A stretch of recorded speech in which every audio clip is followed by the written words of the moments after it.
I'm Bronwyn from Red Kangaroo Books, and today we are in beautiful sunny Darwin, Larrakia Country. Yeah.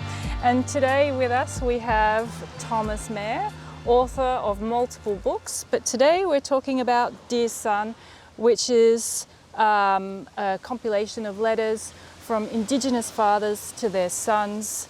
And like Thomas has written a letter to your son, Johnny Little's written a letter to he's from Central Australia, Stan Grant, Charlie King.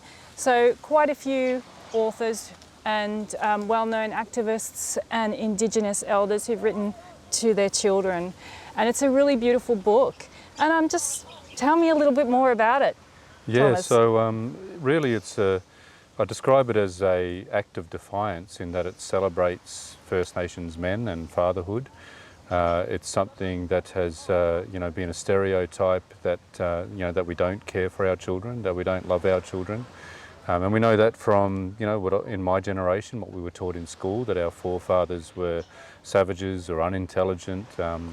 The Northern Territory intervention, how it said that here in the Northern Territory, but affecting all Indigenous people around the country, that somehow those social issues like domestic violence were an Aboriginal problem.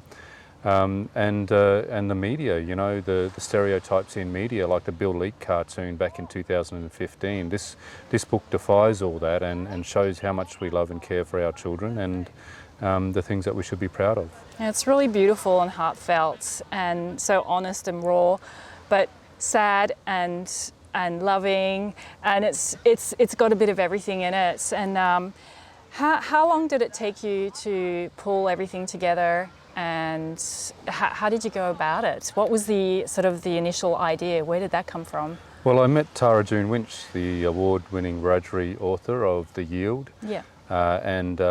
And she and I were having a conversation, and she suggested that I would be great.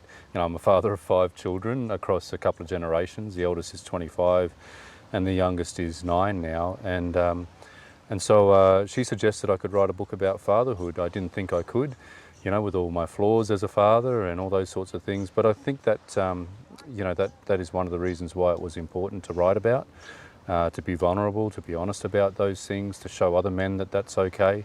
I decided to write it when I'd read James Baldwin's A Fire Next Time, an essay which is, a letter to his nephew, and realising that that was a great way to do this book. And I drafted my letter to my son initially, and once I had that, I invited other men and used my letter as an example of what they could possibly do.